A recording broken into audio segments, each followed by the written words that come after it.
Assalamu alaikum. You're watching Views and News and I'm Faisal Rahman live from our Islamabad studios.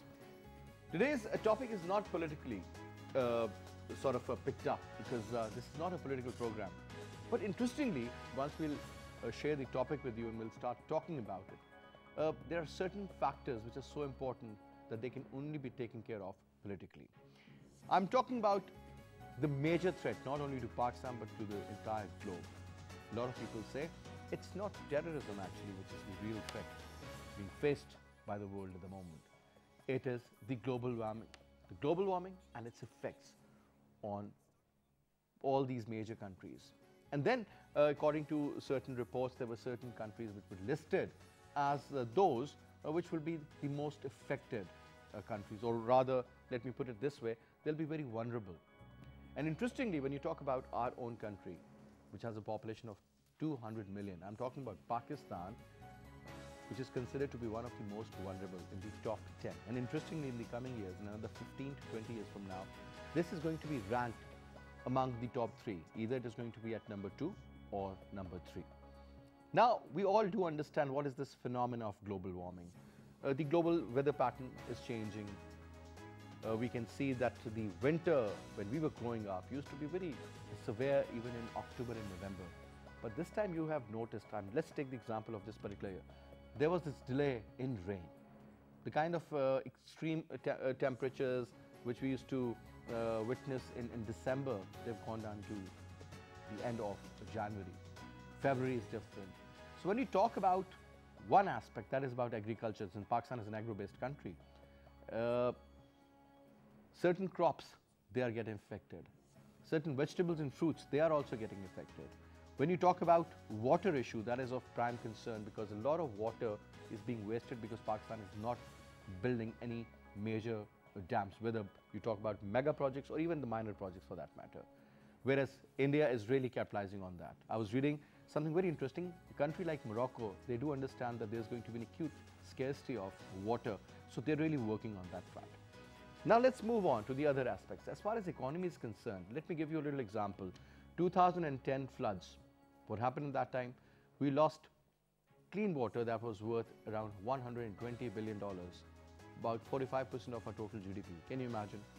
And on yearly basis, we are losing about 5% in terms of our economy. Whether we say that we have touched 6.5 or 7 level or whatever. But at the end of the day, the reality is that Pakistan is losing about 5% on yearly basis as far as economy is concerned, just due to the environmental reasons.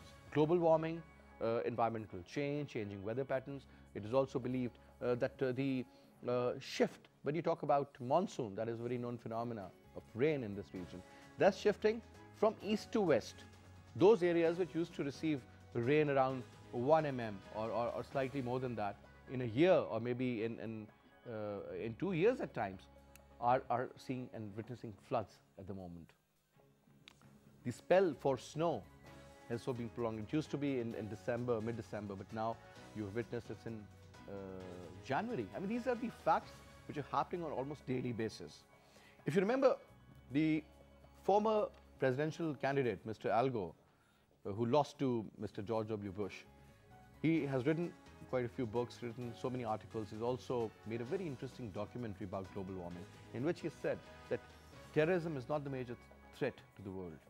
It is the global warming and the climate change in particular. If you look at the graph he has shown, it has skyrocketed in the last 5 years. If you look at and you do the forecasting for the next 15 to 20 years, there are going to be mega, super challenges for Pakistan when it comes to water, when it comes to climate change. Are we geared up? Are we doing enough? Or whatever we are doing, is it our first or foremost priority, which is technically the biggest threat? Because we think, well, India is the threat or Afghan terrorism is the threat. Yes, indeed they are. But what about global warming? That is going to be the topic in which we'll be throwing light on various aspects which are really important. Look at the way these glaciers are melting. Look at the way deforestation is taking place. Look at the way there's scarcity of water. These rivers which used to have so much of water, they're hardly dry now. These are the facts. What are we doing for our future generations? Though we claim that we are the agro-based countries, no matter, we are an agro-based country, but having said that, no matter our GDP becomes as big as Turkey or Singapore for that matter, but if you do not have any water, we can't import that. You can import everything, you can't import water. The interesting part is that Pakistan, mashallah, because when you talk about Karakoram or you talk about Himalaya or Hindu Kush for that matter, 70% of the water which is in your industry comes from that. But you'll notice that India is building a lot of dams. So the case is with Afghanistan, they're building dams.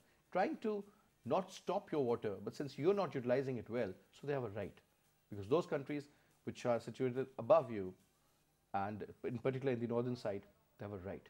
When it comes to Indus Water Treaty, that is another separate story altogether. Though we claim that our case is pretty strong, but as far as the documents are concerned, or when you talk to Indian analysts, it's pretty weak. And we're not presenting it well, we're not fighting our case well. What is going to happen? There could be a war between Pakistan and India, not on Kashmir, not on Sir Creek issue, not on Siachen, not on terrorism. It is going to be on water. So let me introduce you to our panelist. On my right is Dr. Ghulam Rasool Saab. He's the Director General Met. So thank you very much for taking out the time and being a part of our show. And we also have with us Dr. Abina Akram. She is an environment expert. Thank you very much, ma'am, for being here. Dr. Ghulam Rasool Saab, first of all, tell us, when we say that climate change or the global warming phenomena is the biggest threat posed to Pakistan as compared to terrorism, is that a correct statement? Of course, this is. Faisal, you have taken a starter full of information which can scan Pakistan's situation under changing climate. So this threat is not very well understood by Pakistanis, Pakistani politicians, Pakistani scientists, and Pakistani policymakers. This is really a very big threat. As we have been in ranking among the top 10 for the last 10-15 years. So this is eye-opening for us, because if you name any disaster which is destroying the economy of any nation, you name any disaster you will find in Pakistan. Right from heat waves, tropical cyclones, floods, drought. Karachi heat wave claiming 4,000 lives. Yeah, certainly. And these were the reported ones, by the way, sir. And this is just a start, because up till now, 1 degree Celsius rise has been noticed during the last 15 years. And during the last century, the rise in temperature was 0.76. Last 100 years. Last 100 years. In 20th century, 0.76 degrees Celsius rise was recorded. And in this century, 21st, it's almost 1%. Only in 15 years, 1 degree Celsius rise in temperature has been recorded already. So that means another 30 to 40 years from now, you're talking about another 1.5 to 2% change? Certainly, if this trend continues, then by the end of this century, 4 to 5 degrees Celsius rise in temperature is expected. You're talking about high level of water in the sea, and countries like Maldives, for example, will not even exist. Yeah, because monsoon will be further intensified. It will be bringing a lot of floods. Likewise, during winter rains will be harsh. They will be intense in their nature. And during summer, glaciers will be melting at much faster rate at which they are right now melting. And all that flood water and glacier melt water will add to the sea, and sea level will be rising. And sea water will also be expanding when temperature will be increasing. So these are the effects which can be noticed in different parts of the world. Sir, what about, before I move on to the lady, sir, what about Antarctica and places like Greenland for that matter?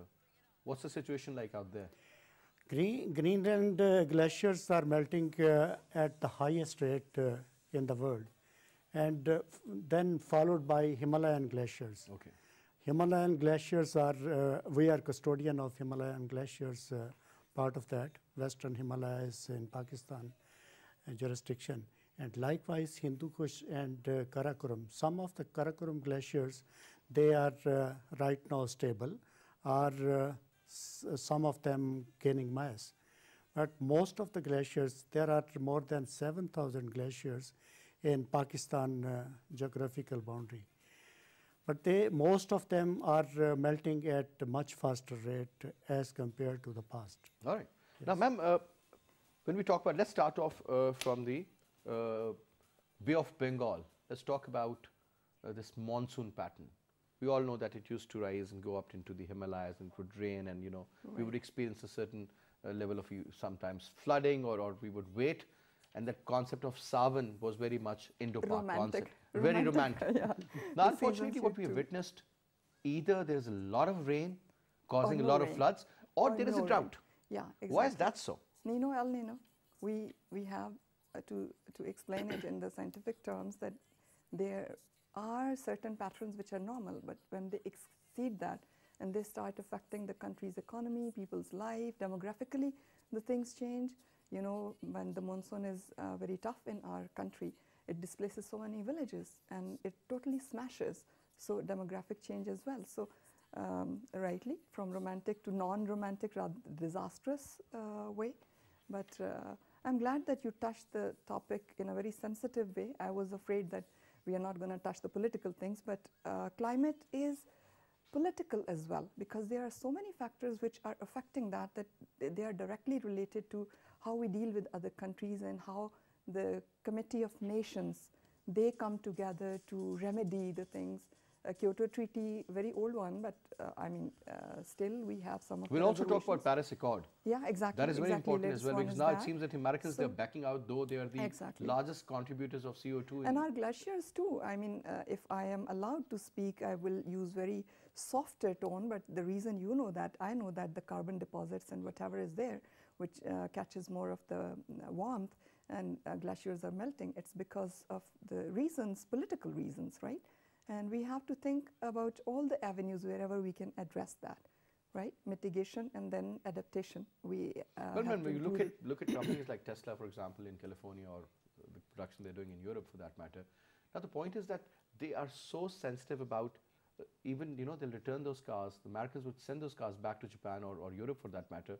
Those are emitting even 0.01% more than our fault is that after 70,000 kilometers, the cars are not doing what they are actually used to do, even the most efficient. Decreases. And we import that. Same as with the plastics. It takes a lot of political, it takes a lot of political will to take the policies in the right direction. We were talking about Karachi. What happens in Karachi is that most of the areas are below sea level, right? 16 feet almost. Exactly, almost at the level or so equating. Even the delta of Indus River, it is going to be salinated, it is going to be corrupted. More of fresh water is being eroded, right, because of the sea level. And Karachi, if you ban the plastics, then probably we can have, I think, down the road 2-3 years, we look go at the condition of mangroves, for that mangroves, matter. exactly. There's so many problems. Exactly. And when in you talk Thatta, about, you the know area that of Badin, which was known for producing good quality agriculture, especially rice. Exactly. They're getting affected on almost daily basis. Now, ma'am, another point now, because I was in Maldives about a year ago, and I happened to have a lot of chat with those local people also. Right. And I said, is it true? Sitting are you guys on afraid the chair of this? And they're having a plan. They're planning to join the capital Malé with a couple of other islands where there's the airport. But you can't do that much with the sea. It's a sea after all. It's an ocean. Yeah, it's an ocean. How much can you do? That is the problem. Exactly. But the point is, what you need to do is, yes, you need to have some sort of reactive approach. You need to do a few things, whatever, but at the same time, it's a global phenomenon. Now, ma'am, when we hear this, that Mr. Donald Trump is pretty against this French Accord or the Paris Accord about environmental change, where every first world country agreed upon that.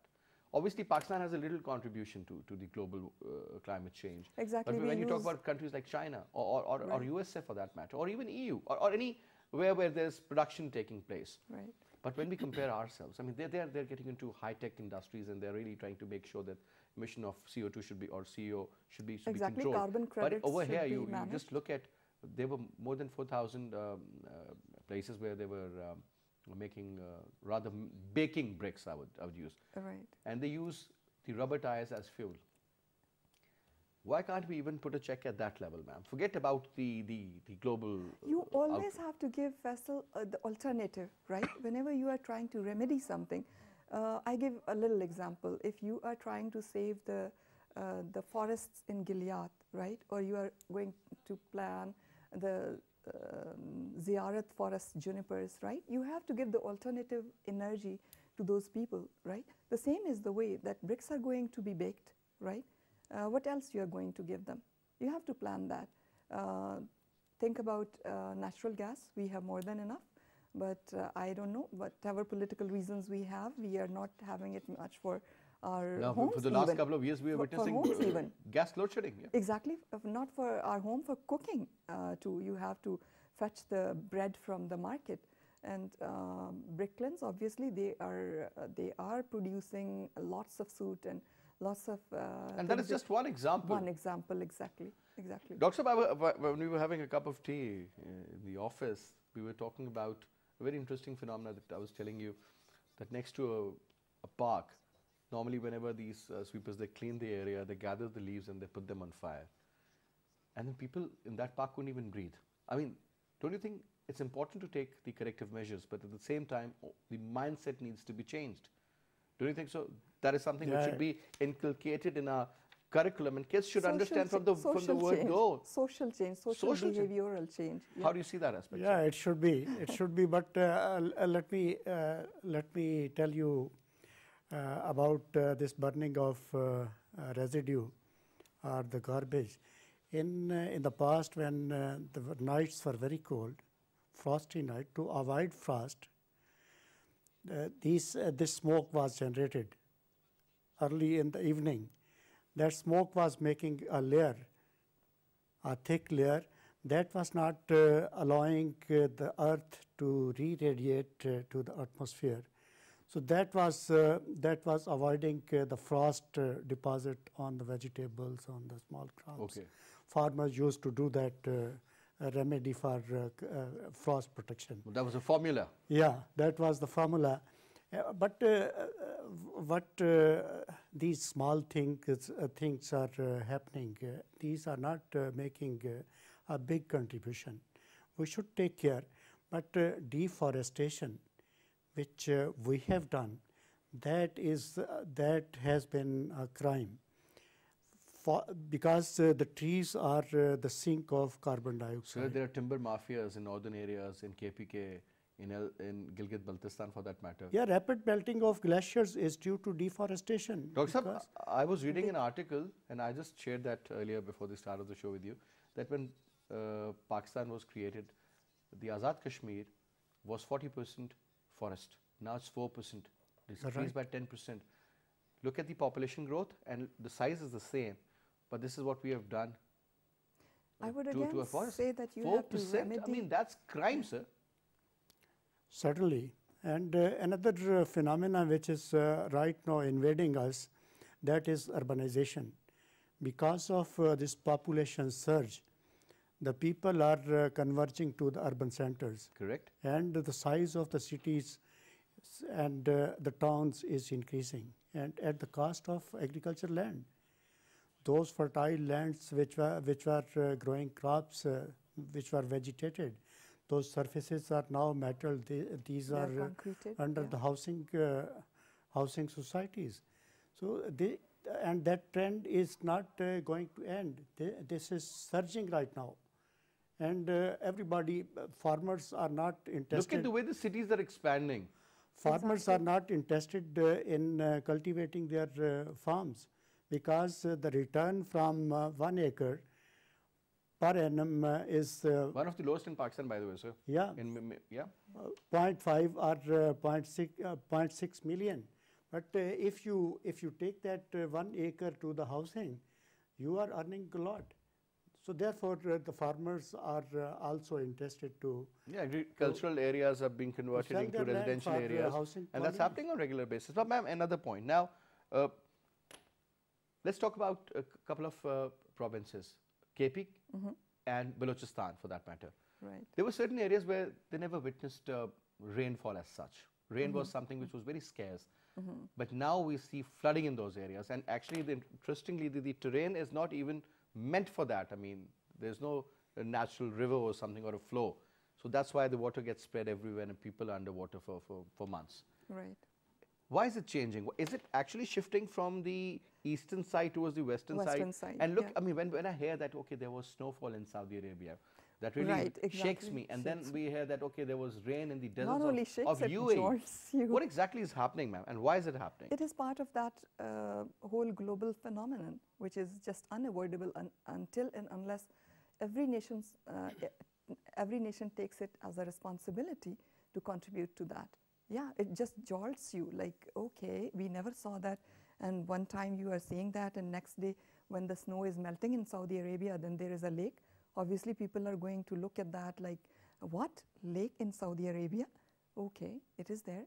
And where we used to witness the beautiful rains, they are torrential, or they're not at all. I mean, it's either or none situation right now. So it is part of that global phenomenon.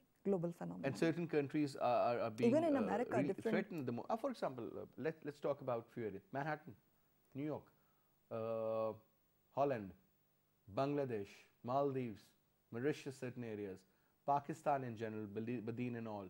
Right. Forget about the northern side.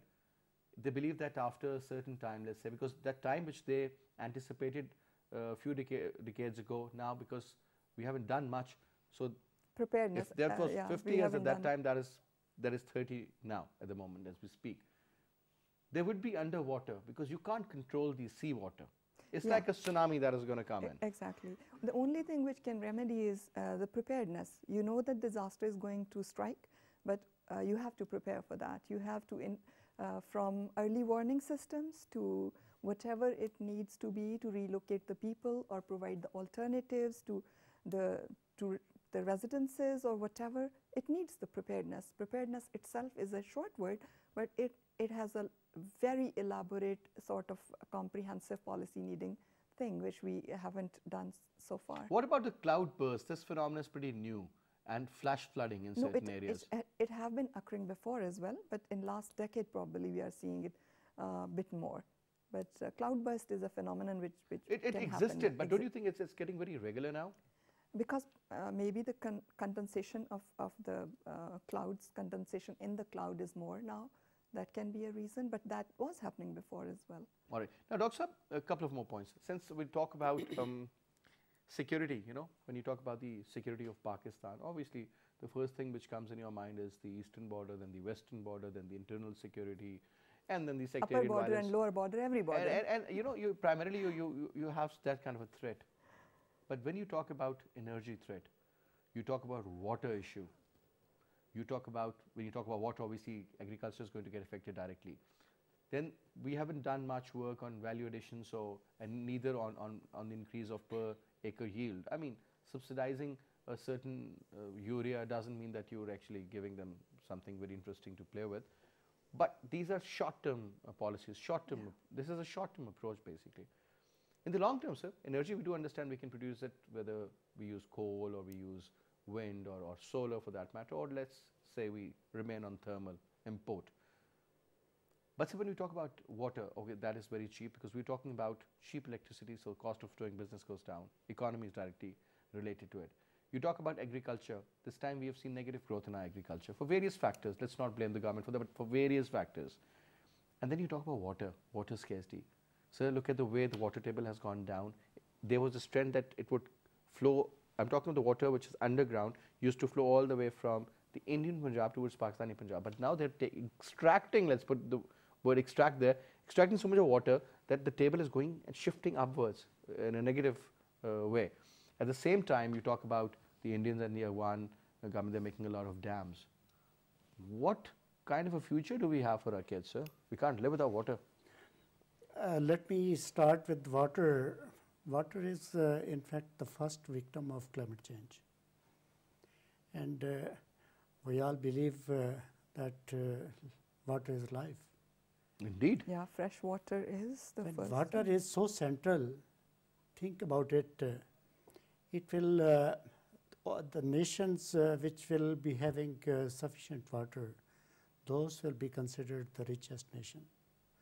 And those who will be suffering from the shortage of water, they will be suffering from poverty, they will be suffering from insecurity. Because we are talking about food security, water security, energy security, socio-economic security. It's all related. All these securities are converged at water. And we are the nation which is not yet prepared to manage their water resources, what is coming to Pakistan. You were talking about the weather patterns. Yes, weather patterns are changing because heat is being added to the atmosphere, and the thermodynamics of the weather systems is changing. That's why when So this concept of smog, I mean, that was very much San Francisco phenomena. I mean, what you used to see on the Golden Gate Bridge, smog, fog. yeah. Now this fog, smog, smoke, what exactly is this? I mean, we couldn't even see. Remember, I'm sure you've been to Beijing. It seems that it's cloudy all the time. In It's not cloudy, it's Pakistan, it smog. was there, but probably But so we now, didn't these notice days, that. it's a regular thing. Yeah, fog, and look at fog, its dimensions, how it is affecting our economy. Fog is a hazard which is taking a lot of lives of people through accidents on the roads. Look what happened on motorway and, the other day. Yeah. and also that is paralyzing the civic life. Look at its economic impacts on aviation. When a flight is diverted from one airport to From another, Lahore to elsewhere, yeah. yes, Simple as that. Those international airlines. I think they for are- about a month, Exactly. the If Lahore we- airport used to if be we closed have any every way day to almost. calculate that. Motorway would be closed like a month Right. ago. It's a loss of millions every day. And if you look at its impact on agriculture, sunlight is not reaching the plants. That is blocked by fog cloud. Yeah, Correct. smog. And due to the absence of sunlight, plants are not The going photosynthesis through process is not photosynthesis taking pa- place properly, yeah. Carbohydrates are not made. Lesser oxygen in the air. Yeah, and grain yield of the crops is So many declining. viral diseases eventually. Exactly. So this is creating a lot of problem to our economy. This is just a small phenomenon, but it has serious impacts on our Yeah, just economy. measuring the health cost. Now, I mean, that is one of the factors. Definitely, we'll talk about more also. Now, when we On talk water- about the global warming, climate change, it seems this is a first world country's problem. You see, Right. And America is going to look after it, or Right. Norway is going to give some money, to the Right. United Nations to look after this issue, or maybe somebody from UK is going to come and deliver a lecture, which we'll listen and then we'll forget what he had said. The point is, ma'am, at the end of the day, it's not USA which is going to suffer; it's us. It's us. What but can a country like Pakistan do, which is a developing country but has a sixth largest population, and is going to get affected? Faisal, I think being a global village now, we understand so many phenomena very clearly, and one of that is climate change. How the climate is changed, we are living in the globe, right? And there is upper atmosphere where there are different layers, right? And there are layers which are pretty much not confined because air cannot be confined into that place, but such as smog of Lahore is not going to interfere with anything in New York, right? This is local. But some of the things like carbon credit, okay, the countries, they are saying that it's our time now to push to the development, and we are not Concept going of to going exactly. green, yeah. But they are not obeying anything like, okay, there was a country attained developed nation status, and now it's our time. So they are not obeying. So what is happening is all the things are going to the outer layer of the globe, where we have to bear the brunt. Actually, we are not contributing that much to the ozone layer or whatever, but the problem is the things are happening to us. So at preparedness level and at the levels of treaty, I think we have to be more pushy. We I have think, to make when the we talk point about, ma'am, when you that- talk about the SAARC region, I remember environment was one of the very important agenda on the table at that time, and all Right. these individuals they Rather gathered Maldives, in I think in Bhutan, if I'm not wrong, or was it Nepal? I'm not exactly sure, but they did talk about the climate change. Ma'am, we have with us on the telephone line Dr. Kamaruzzaman Chaudhary. He's the international climate change expert, also representing Asian Development Bank. Chaudhary Sahab, Assalamu Alaikum. Hello. Dr. Saab, can you hear me? Hello. But anyway, I think there's some technical problem. We'll just try to get back to him. But now, sir, second point. When we talk about deforestation, there was this plan by the KPK government to plant 2 billion trees. I'm not sure whether they've done that or not, but at least that was a great initiative. A lot of people need to take such initiatives. At the same time, when you talk about, there was this concept of new Murray development. Thank God a lot of people jumped in and they stopped that. Otherwise, the climate of Islamabad and Pindi would have been like Lahore. Things would have been changed. I mean, the weather pattern, the local build-ups which we witness, and then it rains and goes away, which is the beauty of this area, I would say, would have been history. Other interesting thing is the hills over there, they cannot bear with this much weight of construction. The weight of construction, exactly, when you do not have any trees. And again, something which we earlier talked about, that 40% of the area of Azad Kashmir was, it was totally forest. Now it's 4%. Right. That's the dilemma. Once again, we've been joined by Dr. Qamar Zaman Chaudhary Saab, the international climate change expert. Assalamu alaikum ji. Walaikum assalam. Dr. Saab, we have picked up this very, very interesting topic of climate change and global warming and the kind of effects which we are facing and which we will face in the future. So, talking about the threat perceptions, how do you see Pakistan as a country? How vulnerable are we? And please do identify those areas where we really need to concentrate. Yes, I think as you probably have read this in the newspaper, they have quoted me that climate change is a real threat to Pakistan. And I think now there is hardly, I think, any doubt about that. If we look at the climate extreme weather events which we are impacting Pakistan during the last 5 to 7 years, especially if you look at 2010, you can see that in 2010, the climate extreme, 20 million people were affected or displaced during that climate event. And there was a $9.6 billion of economic losses. Correct. So if you look at these occurrence of these climatic extreme events, and these are on the rise and expected to be, intensity is also likely to be increasing in future, and the frequency of such events are also likely to be increasing. So that's why I think I consider that, I personally consider, and I think all other experts, they agree with me that this is a much bigger challenge for Pakistan. And right now, if you look at all our dependencies on the natural resources, the water is under threat, and the availability of climate change is likely to be impacting water resources, our economy, our agriculture, food security is likely to be threatened.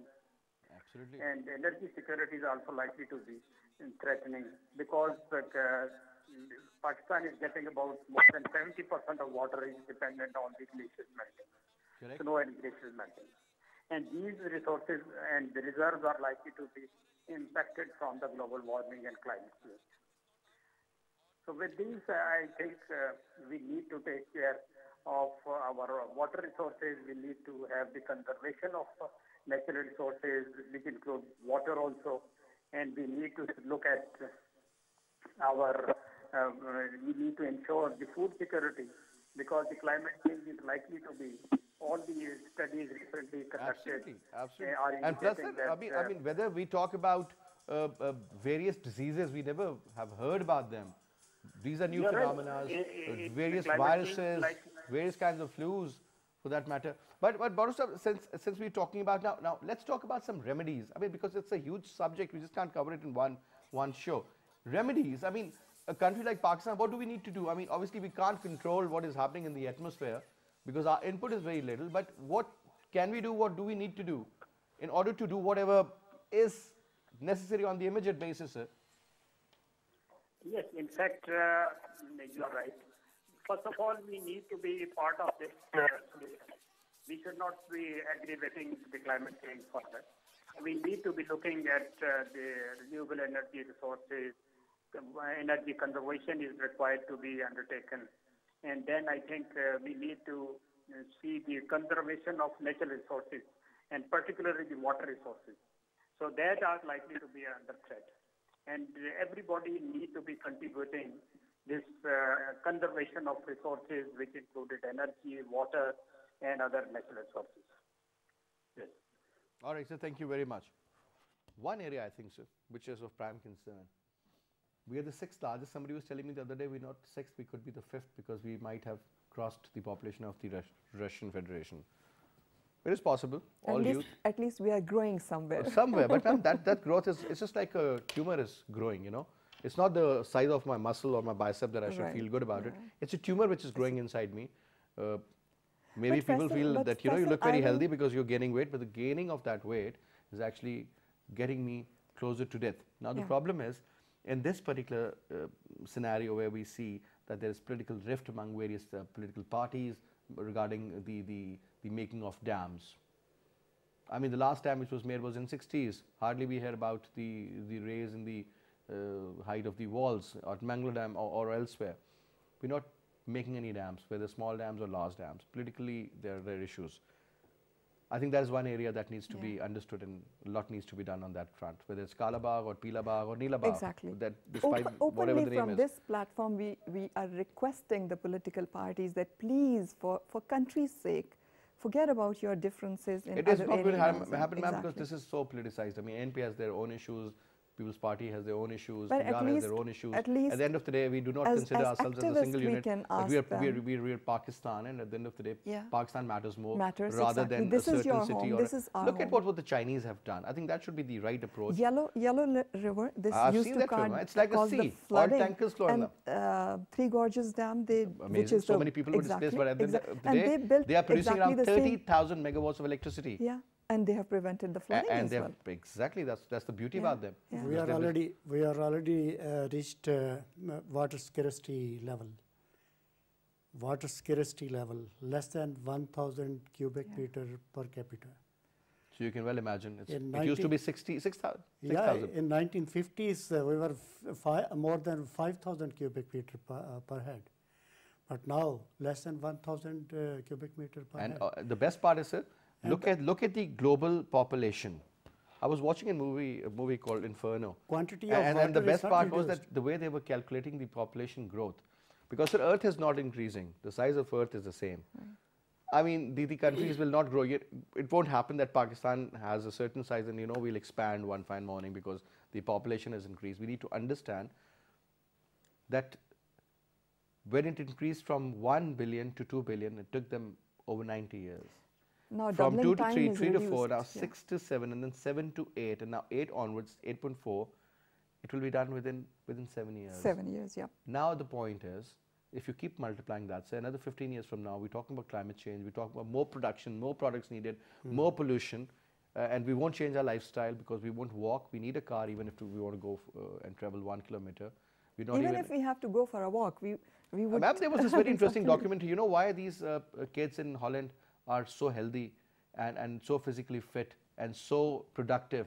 They just go to school 4 days a week, and mostly they normally commute on bicycles. Bicycle, exactly. So I mean, Yeah. over The here, Prime who would you Minister see? even. Any bureaucrat or anybody on a bicycle? You'll make fun out of him because that's about the mindset. But my point is, sir, that when you talk about, forget about the dams, forget about the rest of it. As an individual, the amount of water we waste. You talk about washing a car, you talk about washing dishes. It's a culture, wastage of water. And when you tell your staff not to do exactly, it, helper in they'll the laugh kitchen. at you, you know. Yeah. That as if you're from some other planet or something. Is that a real that threat at the is- moment, sir? Yeah, you are very right. But first, we have to think about seriously about the population control. If the population grows at this rate, then we cannot. And we feel manage so our proud that resources. it's a young population. So obviously, an 80-year-old man is not going to have kids. This is But- what the baby boomer concept is going to you be know, like. Faisal, being a public health professional, I'm sorry, I jumped into No, that. please but, go and then I'll just come back to we it also. we call it population pyramid, right? And we analyze the pyramid like how many young ones we have, how many in the productive years, and how many in the elder ones.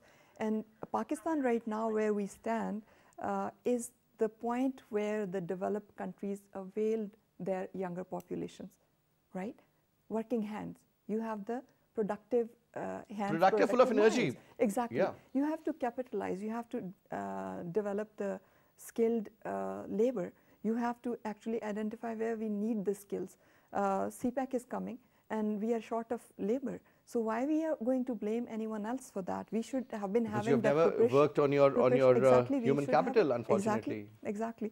Why we are relying on somebody else? We have to develop that. So everything goes back and forth to policy and jurisprudence and implementation. Nowhere in our life we can just say what we want to do. At least I carry my bag whenever I'm going outside to get anything, and if I'm getting paracetamol, automatically that person will put in the I never take that, automatically- by the way. and I At least take I'm it and making I that put kind it of in an my effort. bag. So and I'm that- contributing a little. Exactly, a little. Yeah. And even in my house, But like that is if- more about creating awareness. And you know, when you talk Right. about people who are living in villages, they are comparatively more aware, honestly, as compared to people who are living in cities. Because over here, I would beg to differ that because of the social changes and not many people working in social awareness arena, our villages are astonishingly getting into that urbanization sort of pollution and the things more quickly. I was in Kailash and I was very surprised. I was in village Anishan. I used to go to those kids and I would sit with them and they will feed me the cheese which they make. And then I said to that little girl that, what would you like to have? And she mentioned a particular brand of the biscuit pack. And I said, where we are going to get that? And she was holding my finger, and then we went to the shop over there. And everywhere the packages were there, and we bought the. that's called business, ma'am. That's Yeah, what marketing is all about. You can sell ice to an Eskimos in winters, Exactly, whether he needs or he doesn't. exactly. Sir, Remedy, your last comment. There are two ways: mitigation and adaptation. At a global level, mitigation is not considered very important because there's a collective responsibility It of has to global be. community. It is going to It function like is that. important. And the global community is not very much Responding. serious even after Paris Agreement. Adaptation is the only way. And on adaptation, all the nations are focusing. We have to adopt this climate change in water sector, in agriculture sector, in energy sector, and then in socio-economic sector. I think media has to play a very vital role. Let's start educating people. Forget about these non-issues which have become issues, which won't be a threat to the general public. But this water issue really scares me, sir. But anyway, Dr. Saab, thank you very much, ma'am. It was a pleasure having you. And that's all we have for this week. You guys have a great weekend, and I'll see you on Monday. Till then, you take good care of yourself. But do realize that the topic which we were talking about in our program, it's so important. It's something which is mind-boggling. This is something to ponder upon. Inshallah. I'll see you again. Till then, you take good care. Bye-bye.